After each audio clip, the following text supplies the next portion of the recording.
अपने स्वभाव से, अपने मन से, अपनी आत्मा के ऊपर से, क्योंकि आत्मा तो आनंद में है, ज्ञान में है, स्वास्थ्य में है, प्रेम में, आनंद में, ज्ञान में, ये आत्मा के गुण है। लेकिन क्या कभी हम स्वस्थ हुए? क्या कभी हम सुखी हुए? बात तो आनंद की करते हैं, सुखी भी नहीं है। सुख के लिए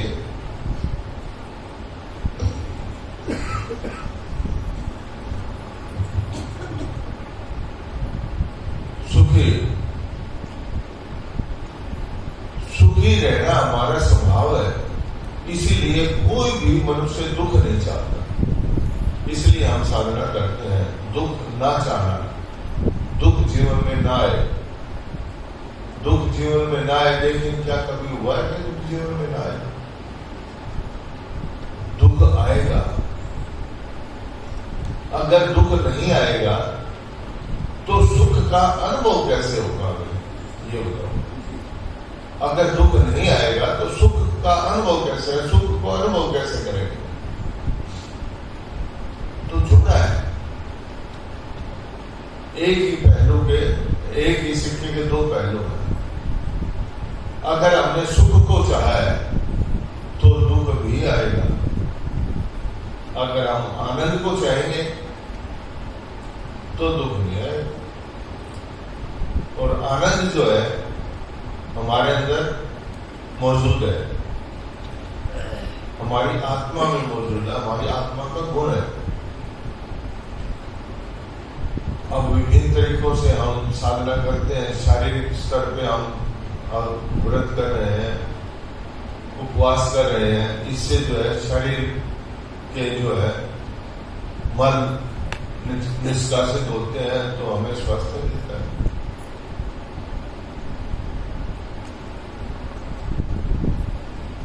तो ये उपवास के द्वारा होता है।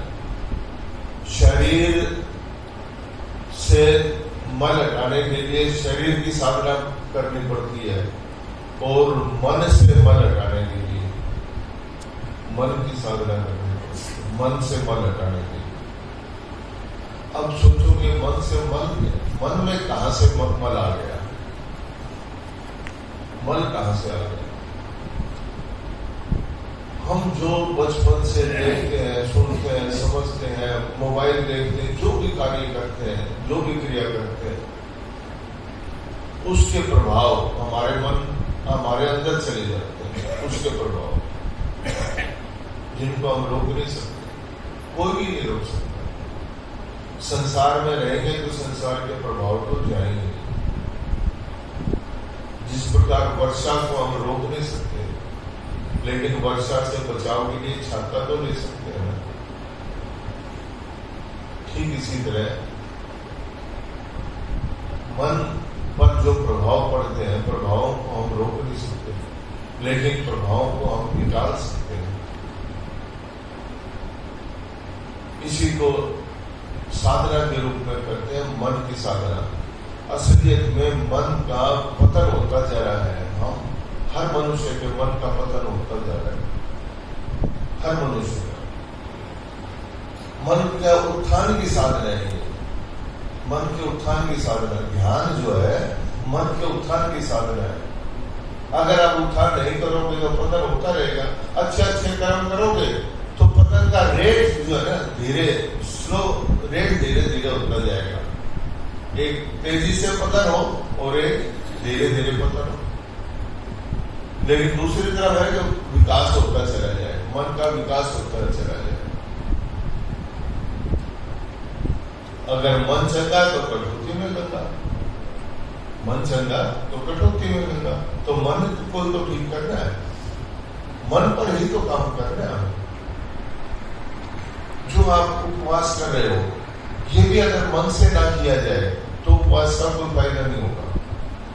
किसी को भी जबरदस्ती करवा के देख लो आप, जो सहमत ना हो और उसको मन से अगर वो तैयार नहीं होगा तो शारीरिक का भी उसको शारीरिक लाभ भी नहीं होगा, क्योंकि वो हमेशा थकावट और इसमें कमियां देखता रहेगा।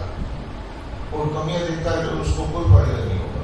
यानी कि मन से जुड़ना, तो ध्यान में मन से ही जुड़ते हैं। अब समझना पड़ेगा मन क्या है, समझना पड़ेगा मन है क्या। सुनते तो हम सभी हैं कि मन है, लेकिन मन कहाँ रहता है, क्या है? असलियत में मन कुछ भी नहीं है, मन कुछ भी नहीं है, लेकिन सब कुछ है। जब हमारी चेतना इंद्रियों के द्वारा बाहर आती है, तो इसी चेतना का नाम मन है, इसी चेतना का नाम मन। और जब इंद्रियों के द्वारा बाहर आती है, तो ये चेतना बाहर के प्रभावों को ग्रहण करती है। यानी कि जहां भी ये चेतना रहेगी, उनके प्रभावों को अपने अंदर चूषण कर लेगी, ग्रहण कर लेगी। जिस प्रकार फ्लोटिंग पेपर होता है ना, शाही पर डालो तो शाही को चूस लेता है, पानी पर डालो तो पानी को चूस लेता है, किसी भी चीज पे डालो उसे चूस लेता है। ठीक ऐसे ही ये चेतना जब इंद्रियों के द्वारा बाहर आती है, तो इसी का नाम मन है। अब ये तो आएगी, वरना तो हम संसार में कैसे रहेंगे? तो आएगी चेतना। अब चेतना जब इंद्रियों के द्वारा बाहर आती है, तो कैसे ग्रहण करती है, ये समझाना चाहता हूं मैं आपको, कैसे ग्रहण करती है। आंखों से कोई बहुत बढ़िया दृश्य देखा आपने, अच्छा किसको लगा? मन को। आंखों से दृश्य देखा, क्या आंखों ने देखा? आंखें तो ऐसे ही रहती हैं। आंखों के पीछे जो चेतना है, चेतना की जो शक्ति है, उसने देखा। आंखें तो मरे हुए की भी ऐसे ही रहती हैं, आंखें तो नहीं देख सकती। क्या देख सकती है? नहीं। कानों से बहुत बढ़िया गाना सुना, भजन सुना, कानों से अच्छा किसको लगा? मन को। अच्छा किसको लगा? मन को। कानों से सुना, कान कभी नहीं सुनते, मरे हुए के कान ऐसे ही रहते हैं। कान तो एक इंस्ट्रूमेंट है, इसके पीछे जो आत्मा की शक्ति है, चेतना है, वही सुनती है, वही सुनती है। और जब वही सुनती है, तो वही ग्रहण भी करती है, वही ग्रहण करती है, उनके प्रभाव ग्रहण करते हैं। अच्छा, आपको किसी ने गालियां दी, आपको बुरी लगी, मन को लगी, यानी कि चेतना ने सुनी और उसके प्रभाव चेतना पर ही चले गए। अच्छे भी प्रभाव, बुरे भी प्रभाव, सब चेतना पर के ऊपर एक आवरण पड़ जाए। हर रोज कितने ही, साइंस कहती है 10,000 थॉट्स हमारे अंदर जाते हैं डेली। 10,000 थॉट्स हमारे अंदर डेली जमा हो जाते हैं। प्रभाव देखने के, करने के, सुनने के, समझने के। और आज तो और भी ज्यादा हो गया, पहले तो इतने नहीं थे, आज और भी ज्यादा। मोबाइल का ना, जो जितने लोग ज्यादा मोबाइल देखते हैं, वो उतने ज्यादा परेशान है। आप देख लो, मोबाइल देखते देखते थक जाएंगे, आंखें थक जाएंगी, शरीर थक जाएगा, दुखी हो जाएंगे, सो जाएंगे, लेट जाएंगे, फिर मोबाइल देखने लगते। इस मोबाइल के प्रभाव हमारे अंदर इतने ज्यादा इकट्ठे हो जाते हैं, इतने ज्यादा इकट्ठे हो जाते हैं कि हम समय से पहले बूढ़े हो जाते हैं। समय से पहले जो है हमारा जो आनंद है, रोज के रोज वो ढकता हुआ चला जाता है, ढकता हुआ चला जाता है। आत्मा का आनंद है, आत्मा तो पूर्ण है, आत्मा पूर्ण है, आनंदित है, आनंद है उसमें। लेकिन हमारे को महसूस क्यों नहीं होता? क्यों? क्योंकि जो हम देखते हैं, करते हैं, सुनते हैं, समझते हैं, उसके आवरण इतने चढ़ जाते हैं, इतने चढ़ जाते हैं कि उस पर एक ठोस परत बन जाती है, ठोस परत, जिसके कारण आत्मा के जो गुण है वो हमारे बाहर जो है चेतना के साथ विद्यमान नहीं होते, चेतना के साथ विद्यमान आत्मा में।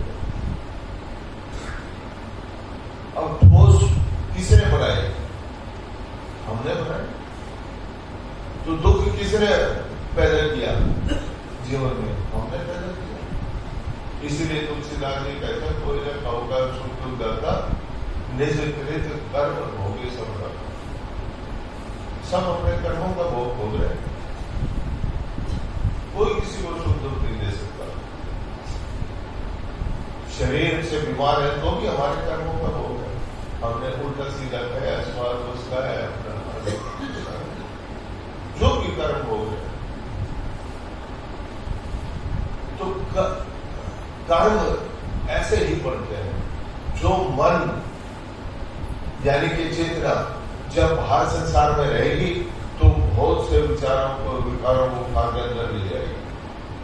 क्यों? वो चेतना बाहर से प्रभावित होती है, उसी को मन कहते हैं। मन जिससे प्रभावित होता है, सीधी सी बात है।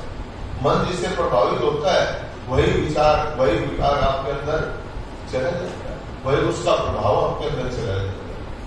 अब इन प्रभावों को तो हम रोक नहीं सकते, संसार में तो रहना पड़ेगा, तो प्रभावों को तो रोक नहीं सकते। अब क्या करें? क्या करें? वही साधना यानी कि तराशे अपने आप को। तराशना का मतलब है कि अपनी जो ओरिजिनल मूर्ति है, ओरिजिनल जो है हमारा स्वभाव है, उसको निकालें। ठीक ऐसे देखो, जैसे एक शिल्पकार को पत्थर दे दिया गया, उसको कह दिया कि इसमें श्री राम की मूर्ति निकालो, श्री कृष्ण की मूर्ति निकालो, स्वामी जी की मूर्ति निकालो, हमारे गुरु जी की मूर्ति निकालो। उस पत्थर को क्या करेगा शिल्पकार? क्या करेगा? तराशेगा, और तराश कर उसमें जोड़ेगा या उसमें से निकालेगा? उसमें से पत्थर को निकालेगा। तराश कर आंखें बनाएगा, मुंह बनाएगा, चेहरा बनाएगा, वैसा ही वो फोटो वैसे ही वो बना देगा। यानी कि उसके अंदर उस पत्थर में जो फालतू का पत्थर था, फालतू का पत्थर, मूर्ति तो उसमें मौजूद थी, आकृति तो उसमें मौजूद थी, लेकिन फालतू का जो पत्थर था, उस फालतू के पत्थर को तराश कर उसने मूर्ति को प्रकट कर दिया। ठीक इसी प्रकार आत्मा के अंदर हमारे आनंद तो है, स्वास्थ्य, शक्ति, आनंद, ज्ञान और प्रेम, पांचों चीजें आत्मा के अंदर तो है, लेकिन आत्मा के अंदर प्रकट नहीं है। आत्मा के अंदर प्रकट नहीं है। तो ये बाहर प्रकट होने चाहिए। आत्मा में तो है, लेकिन बाहर प्रकट होने चाहिए। क्यों? क्योंकि बचपन से हम जो है ना, बच्चे का मन जो है ना बाहर की तरफ, संसार की तरफ कर देते हैं, संसार के कार्यों में लगा देते हैं बच्चे का ही। तो संसार के देखने के, करने के, सुनने के, ये सारे के सारे प्रभाव अंदर इतने ठोस जमा हो जाते हैं। जैसे आपने अंडा देखा होगा, अंडे के ऊपर एक ठोस परत होती है, जिसको तोड़ो तो अंदर द्रव निकलता है, परत तोड़ो तो। इसी प्रकार आत्मा के ऊपर भी चारों तरफ एक परत बन जाती है, जो हम देखते हैं, करते हैं, सुनते हैं, समझते हैं, इन कर्मों की परत बन जाती है। और मन को पूर्ण रूप से आत्मिक शक्ति ना मिलने के कारण, क्योंकि परतों के अंदर से क्षण की आत्मिक शक्ति आती है, इन परतों में से क्षण की आती है।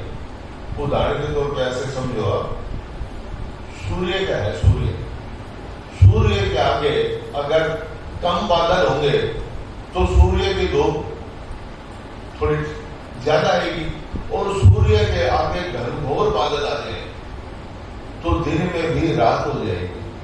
सूर्य तो है लेकिन रात तो हो गई। क्यों हो गई? क्योंकि घने बादल आ गए, यानी सूर्य के आगे भी परत इतनी आ गई बादलों की कि सूर्य की रोशनी बादलों को चीर कर नहीं आ पा रही। सूर्य की रोशनी तो है। ठीक इसी तरह जब हम ध्यान करते हैं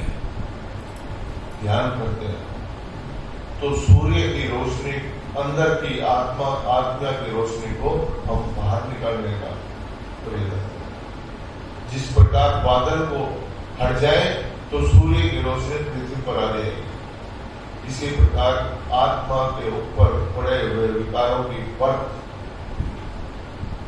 धीरे धीरे हम हटाते चले जाए तो धीरे धीरे आत्मा की रोशनी बाहर आनी शुरू हो जाएगी। यानी चेतना का वेग, इसको मैं कहूंगा चेतना का वेग बाहर तेजी से आना शुरू हो जाएगा। और जब तेजी से आना शुरू हो जाएगा, जितनी मतलब परत टूटती चली जाएगी उतना ही तेज बाहर आना शुरू हो जाएगा, उतना ही तेज। जिस प्रकार सूर्य के सामने बिल्कुल बादल नहीं होंगे, सूर्य की धूप बहुत तेज आएगी। इसी तरह जब हम ध्यान करते हैं तो हम क्या करते हैं? सभी की शिकायत रहती है। हम क्या करते हैं? विचारों में खो जाते हैं, विचारों में खो जाते हैं, कुछ नहीं करते, ध्यान में कुछ नहीं करते, ना कुछ करना ना करने की कोशिश करना।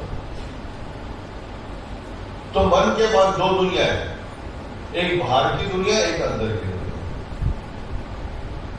बाहर की दुनिया में जब मन रहता है, यानी कि चेतना जब बाहर की दुनिया में रहती है तो बाहर की दुनिया को ग्रहण करती है, और जब चेतना अंदर जाती है तो अंदर की दुनिया को ग्रहण करती है। लेकिन ज्यादा समय जो है बाहर की दुनिया में जब ये चेतना रहती है तो बाहर की दुनिया के प्रभाव ज्यादा चले जाते हैं। और जब हम ध्यान करते हैं तो आंख बंद कर एकांत में चुपचाप जब हम बैठ जाते हैं, चुपचाप जब हम बैठ जाते हैं तो हम क्या करते हैं? कुछ नहीं करते, कुछ नहीं करते। तो क्या होता है? यही चेतना, इस चेतना को बाहर जाने से रोक दिया बस हम, यानी कि मन को बाहर जाने से रोक दिया, और बाहर जाने से रोक दिया तो मन कहा जाएगा? अब दो दुनिया है उसके पास, एक बाहर की दुनिया, एक अंदर की दुनिया। जब वो अंदर की दुनिया में विचरण करेगा, अंदर की दुनिया में जाएगा मन, यानी वो चेतना अंदर की दुनिया में जब जाएगी तो क्या करेगी? आपके पड़े हुए कर्मों के प्रभाव, जिनको आप विचार कहते हैं, उनको निकालेगी, उनको निकालेगी। अब जैसे आपने किसी कमरे की सफाई करनी हो, इसके दो तरीके हैं। कमरे में बहुत दाग धब्बे पड़े हुए हैं तो दो तरीके हैं इसके। एक तो इस पर मैट बिछा दो, ये मैट बिछाया हुआ है, सफाई हो गई। और एक जो है दाग धब्बों को पोछे से रगड़ के अच्छी तरह साफ करके रगड़ के निकालो। अगर पोछे से अच्छी तरह साफ करके निकालेंगे तो फिर वो दाग धब्बे कभी स्मेल नहीं देंगे, बदबू नहीं देंगे। अगर ये मैट बिछा देंगे तो कभी ना कभी स्मेल अंदर से आएगी। ठीक इसी तरह अगर कोई हम तरीका बनाते हैं मन को कंसंट्रेट करने का, एकाग्र करने का, तो ठीक ऐसे ही है कि मैट बिछाना अंदर के जब तक पड़े हुए संस्कारों को, कर्मों के प्रभावों को नहीं निकालोगे तब तक अंदर की आत्मा की जो है आत्मा के गुण जो है वो उस चेतना में प्रकट नहीं होगा। चेतना में तो है लेकिन वो चेतना जो क्षण क्षण की आ रही थी, वही चेतना जब अंदर जाती है, आंख बंद करके आप चुपचाप जब अंदर जाते हैं, तो क्या होता है कि अंदर पड़े हुए विकारों को निकालती है, उन पर स्ट्राइक करती है चेतना। जो क्षणी हुई चेतना, क्षणी आप कहोगे क्षण क्षण की जो चेतना जाती है, हमने उस चेतना को बाहर जाने से बंद कर दिया, एकांत में चुपचाप आंख बंद करके बैठे। अब वो क्या होता है कि वो चेतना वापस जब अंदर की तरफ जाएगी, अंदर की दुनिया में जाएगी, तो सबसे पहले वो जो है ना अंदर पड़े हुए प्रभाव को ही टकराएगी, उन्हीं को ही स्ट्राइक करेगी, धीरे धीरे उन परतों को तोड़ेगी। और जब तोड़ेगी तो आपको ऐसा लगेगा कि आप जो है ना पास्ट में चले गए, यानी कि पुराने विचार जो आपको याद आने लगेंगे। ये याद नहीं आ रहा असलियत में। असलियत में बस यहीं पर गलती होती है साधक से कि वो समझ बैठता है कि मैं तो विचारों में खो गया। असलियत में तो ये विचार जो है बाहर निकल रहे हैं, आप सोते हुए भी निकलते हैं, आम आदमी के सोते हुए भी निकलते हैं। सपने क्या होते हैं, ये यही काम करते हैं, सोते हुए विचार निकलते हैं, लेकिन जब हमें पता नहीं लगता, क्योंकि बुद्धि सो रही होती है, बुद्धि सो जाती है, तो बुद्धि जागृत नहीं होती तो पता नहीं होता। और जब पता होता है तब हम जागृत होते हैं, जब ध्यान में जब निकलते हैं तो हम जागृत होते हैं। इसीलिए हमें उनका ज्ञान होता है कि ये निकल रहे हैं। लेकिन बस साधक गलती यही करता है कि वो जो है ना हम विचारों में खो गए, खो नहीं गए। असलियत में तो वो जब चेतना अंदर जाती है, स्ट्राइक करती है, तो कुछ जो है ना कुछ परत टूटती है, और वो जो है ना वो जब परत टूटती है तो वो विचार अलग होते हैं, अलग होते ही परत से अलग होते ही हमें याद आने लगते हैं। बस यही प्रोसेस है। ठीक ऐसे ही समझो, जैसे पानी का गिलास है, पूरा पानी का गिलास भरा हुआ है, और पानी के गिलास में मैं हाथ डालूं, जितना हाथ मेरा अंदर चला जाएगा उतना पानी बाहर आ जाएगा। ठीक इसी तरह जब हम ध्यान करते हैं तो हमारी चेतना जितनी अंदर जाएगी उतने ही अंदर पड़े हुए विचार विकार जो है ना वो बाहर निकल जाएंगे। तो वो बाहर निकल जाते हैं, इसलिए परेशान होने की बिल्कुल भी जरूरत नहीं है। यहां बिल्कुल गलती मत करो, परेशान होने की बिल्कुल भी जरूरत नहीं है। हाँ, तुम जब भी परेशान हो जाओ, तो कोई भी नाम, कोई भी भगवान का कोई भी नाम एक दो बार अंदर सोच लो। ओम राम कृष्ण, जो जिसको अच्छा लगता है, या कोई गुरु से नाम लिया हो, एक दो बार अंदर सोचना है और फिर शांत बैठ जाओ। क्यों?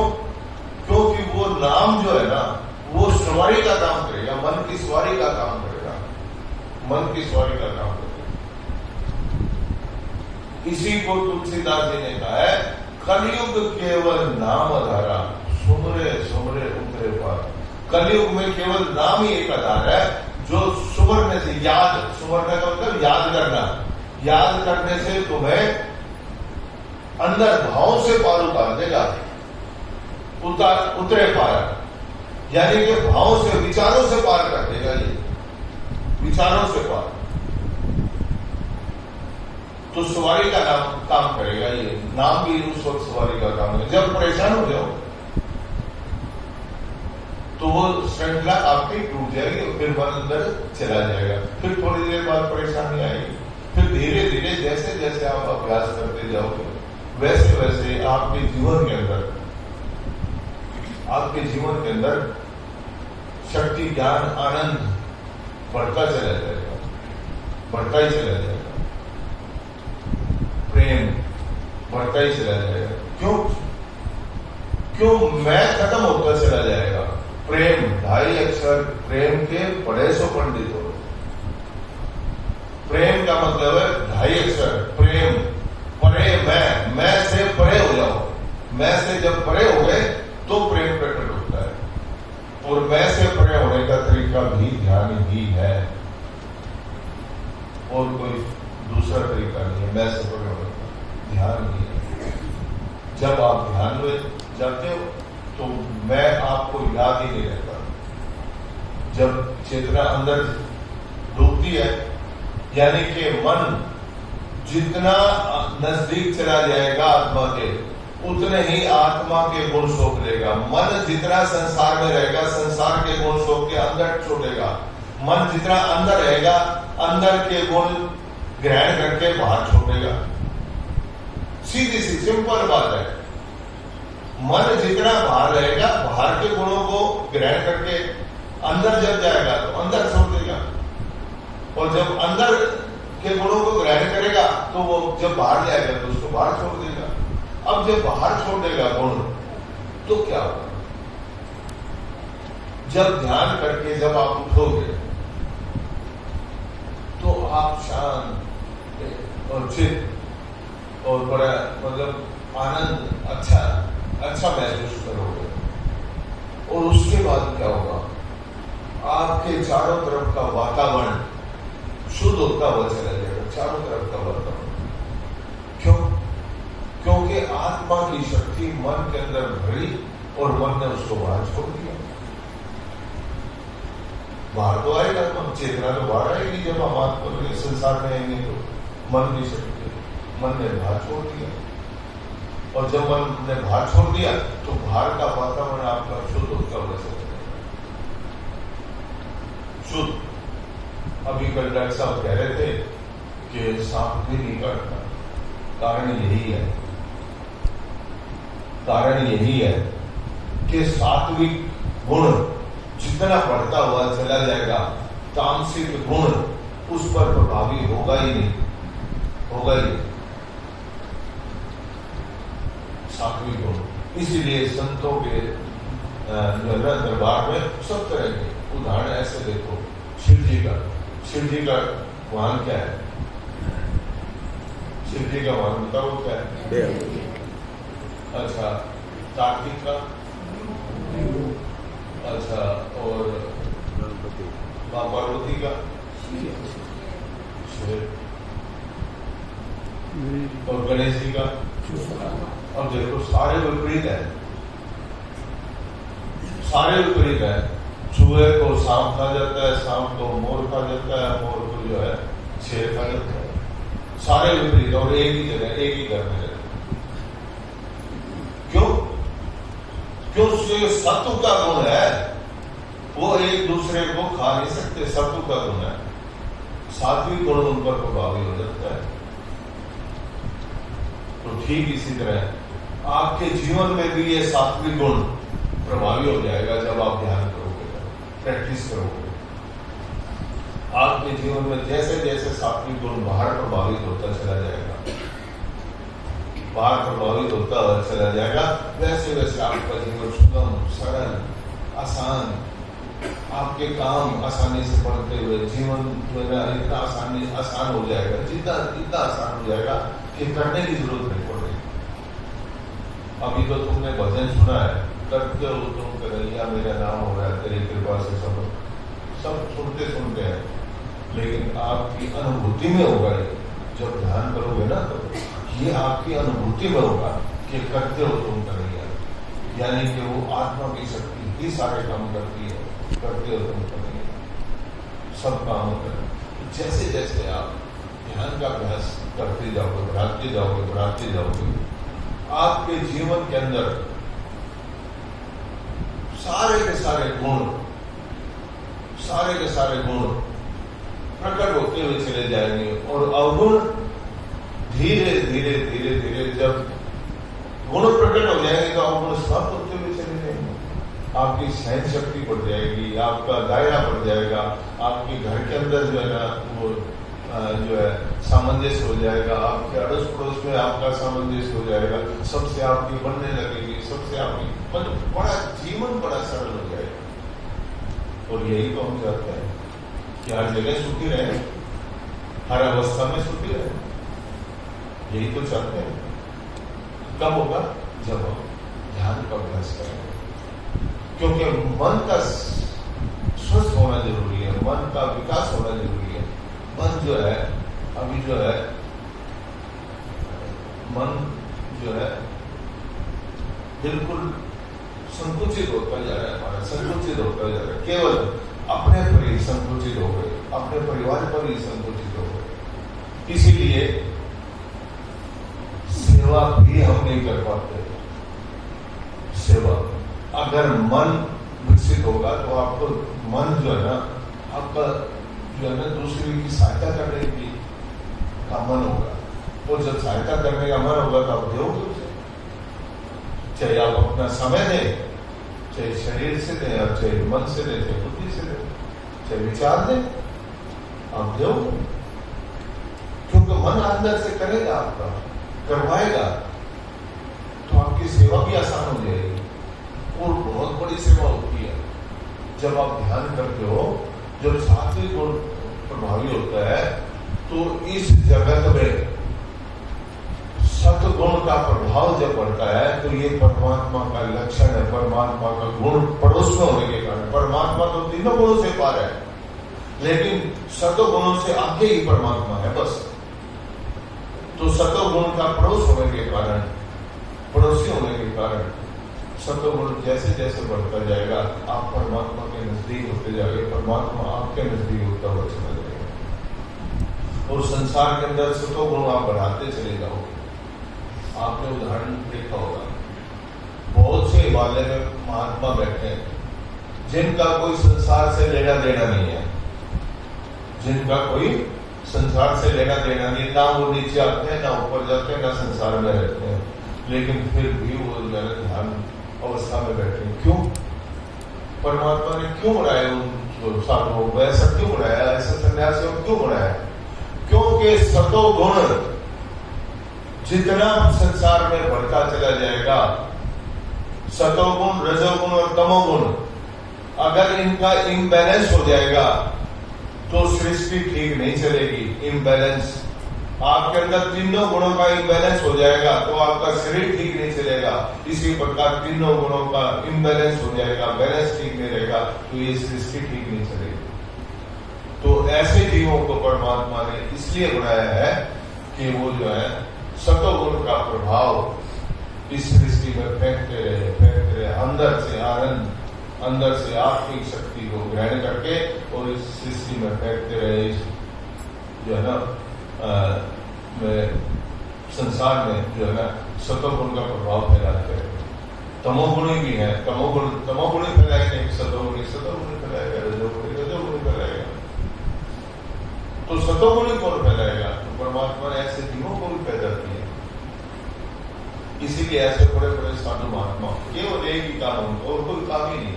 यानी कि संसार में सबसे बड़ी सेवा मन की सेवा है। मन से जब आप परमात्मा की सेवा करते हैं, ध्यान जब करते हो तो ये मन से परमात्मा की सेवा।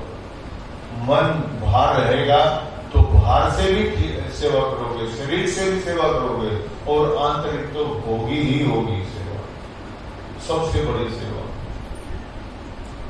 और तब अंदर से, तब जब अंदर से हमारे सारे के सारे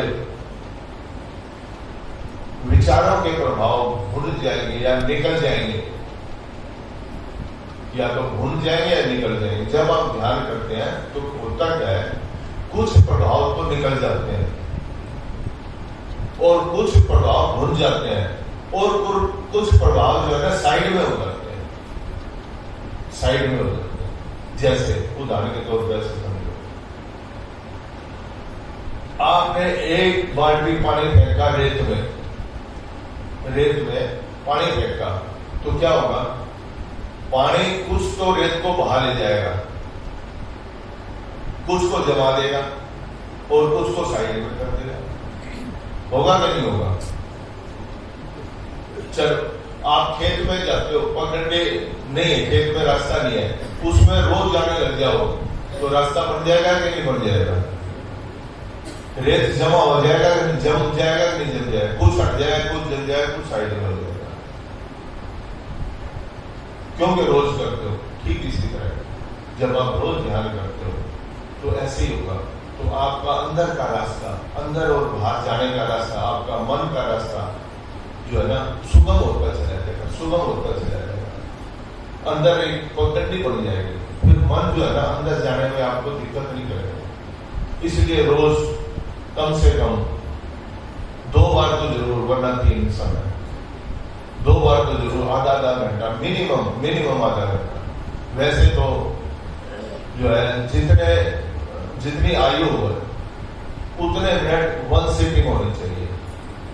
10 मिनट 10 साल बच्चे की आयु है 10 मिनट, 20 साल 20 मिनट। लेकिन आप ज्यादा नहीं बैठ सकते तो कोई बात नहीं, धीरे शुरू तो करें। यात्रा शुरू ही नहीं करेंगे तो पूरी कैसे होगी? अब शुरू तो करें, पूरी भी हो जाएगी, शुरू तो करें।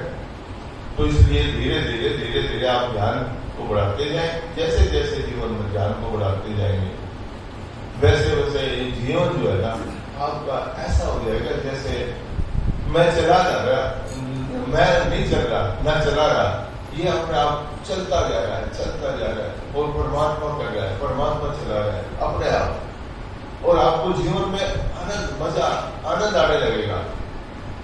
कोई किसी से ना कबीरा खड़ा हो जाने में सबकी मांगे खैर, ना ताऊ से दोस्ती ना ताऊ से बैर। ऐसा ही आपके साथ भी होगा। आपकी किसी से कोई दुश्मनी नहीं होगी, किसी से कोई वैर भाव नहीं हो। क्यों? क्योंकि अंदर से चेंज हो गया ना। वरना तो बाहर से कितना भी समझा लो, कोई भी अंदर से चेंज नहीं हो सकता, कोई भी चेंज नहीं हो सकता। आप कितनों को समझाते हैं, कोई चेंज होता है? कोई भी नहीं होता। दूसरे को चेंज बदलना बहुत मुश्किल है। इसलिए मैं तो कहता हूं अपने आप से शुरू करो। हम दूसरे को शिक्षा देना शुरू करते हैं। अगर आप बदलोगे तो जग बदलेगा, आपके लिए संसार बदलेगा, जग बदलेगा। जब आपका प्रभाव जो है कम होगा, अंदर से आपका प्रभाव बढ़ेगा, तो आपके संपर्क में आने वाला वो अपने आप धीरे धीरे बदलता चला जाएगा। क्योंकि प्रभाव आपका है। आपके अंदर जो प्रभाव आत्मिक शक्ति का जो बढ़ता जा रहा है ना, वो उसको बदलेगा। जैसे जैसे ध्यान करते हैं वैसे वैसे गुण अपने अंदर से विकसित होते चले जाते हैं। करना नहीं पड़ते, विकसित होते हुए चले जाते हैं। और हमारा जीवन जो है ना इतना आसान, इतना सरल होता हुआ चला जाता है कि फिर जो है ना बस धीरे धीरे ध्यान करते हम एक दिन जब उस परमात्मा में पूर्ण रूप से डूब जाते हैं, तो फिर क्या होता है? बस उसके बाद तो आपके कोई दुख इस संसार में रहेंगे ही नहीं। पूर्ण रूप से डूबने के बाद फिर क्या हुआ? फिर तो आप अंदर ज्यादा रहेंगे, बाहर कम रहेंगे। अब बाहर ज्यादा रहते हैं, अंदर कम रहते हैं। और जब अंदर ज्यादा रहेंगे तो परमात्मा के साथ रहेंगे, परमात्मा की शक्ति के साथ रहेंगे, आनंद में रहेंगे। जितने अंदर रहेंगे, जितना अंदर का अभ्यास करेंगे, उतने ही जो है संसार तो छूटेगा। ये तो पक्की बात है। हमारे बहुत से साथी हैं कहते हैं संसार से उठने लग गया, काम छूटने लग गए, ये होने लग गया। चाहे छूट जाए काम, आपके काम संकल्प मात्र से बनने शुरू हो जाए, करने से नहीं, संकल्प से, सोचने से बनना शुरू हो जाएंगे। सोचने से आपने सोच लिया ना आज मुझे इतने चाहिए, इतने रुपए चाहिए। अगर आपकी आवश्यकता, पहले तो आवश्यकताएं समाप्त होती चली जाएंगी आपकी। जैसे जैसे आप ध्यान करते जाओगे ना आपकी आवश्यकता भी समाप्त होती है। क्यों? क्योंकि कुछ चाहिए ही नहीं। जिसको कछु नहीं चाहिए वही शहंशाह। जब हम शहंशाह बन जाएंगे तो हमें कुछ चाहिएगा नहीं। असलियत में तो जब कुछ चाहिएगा नहीं तो हम ही शहंशाह है। सारी इच्छाएं, सारी आवश्यकताएं समाप्त होती चली जाएंगी। तो जैसे जैसे हम ध्यान करते जाएंगे वैसे वैसे स्थिति आपकी चली जाएगी। ये मैं कोई ऐसे ही नहीं कह रहा, अपने अनुभव से कह रहा हूँ। अनुभव से बच्चों की जाने के बाद हर स्टेज में, हर हर पहलू में ध्यान काम आता है। बच्चों को ध्यान करवाएं तो बच्चे की इंटेलिजेंस इतनी बढ़ जाती है, याददाश्त इतनी बढ़ जाती है, ब्रेन का साइज बढ़ जाता है। याददाश्त कितनी बढ़ जाती है। याददाश्त हमने स्कूलों में हम ध्यान करवाते हैं सारों। तो एक स्कूल ऐसा है मिलकर गरीब बच्चों के गरीब आदमियों के बच्चे पढ़ते हैं, लेबर क्लास के। ट्यूशन का तो काम ही नहीं, स्कूल भी फ्री का है, कोई फीस नहीं ली जाती वहां पर, फ्री का है। हमें कई साल हो गए वहां ध्यान करवाते हैं। तो जो बच्चे 3-4 साल हो गए थे ध्यान करते करते, अब उनके रिजल्ट जो है बहुत बढ़िया आने लगे। अभी हमने ध्यान का शिविर लगाया था, तो वो प्रिंसिपल स्वयं आई थी ध्यान के शिविर में, और प्रिंसिपल ने खुद अनुभव करके बताया था कि कमाल ही हो गया। हमारे इस साल 30 बच्चे अपीयर हुए थे 10th में, बोर्ड में 10th में 30 बच्चे अपीयर हुए थे, और 30 में 27 की मेरिट आई थी। 27 जो बच्चे ध्यान करते हैं, तो उनका ध्यान पर विश्वास बढ़ता बढ़ता चले जाता। मैं मेरी बताता हूँ, ऐसे बच्चों को इंस्पायर किया करो, बच्चों को इंस्पायर किया करो। मैं मेरी बताता हूँ, मेरी छोटी पोती है, वो 1st में पढ़ती है, तो ध्यान करते हुए देखती है, वो भी ध्यान पे बैठ जाती। मैंने कहा बेटा, वो कहने लगी दादाजी, बोले हाँ, तो आज टीचर ने जो है ना मुझे बहुत डांटा। मैं क्यों बेटा, क्यों डांटा? तो कहने लगी कि मेरे जो है 2 नंबर कट गए, और मुझे कल कह दिया कि अगर 1 नंबर से ज्यादा कटा ना तेरा पेपर में, तो तेरी खालू दे दूंगी। अब उस बच्चे को नहीं पता खालू दे देना क्या होता है कुछ नहीं। मैंने अच्छा बेटा नहीं होंगे। मैं एक काम किया था, बोले क्या? मैं पेपर तेरे को आता तो है ही, वो चंचल है, भूल जाती है, आता तो ही। बोली हाँ, पैर भूल जाती हूँ दादाजी।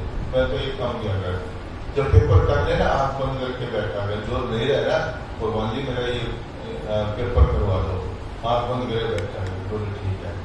उसने अगले दिन वो फार्मूला अप्लाई कर दिया।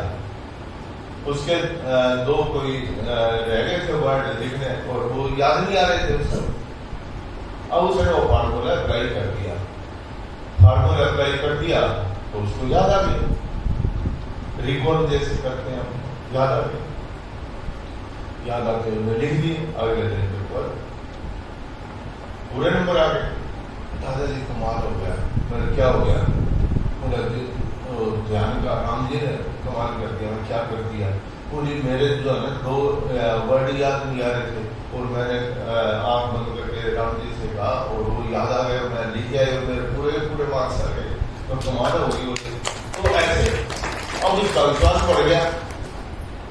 अब उसका विश्वास, वो छूटेगी ध्यान।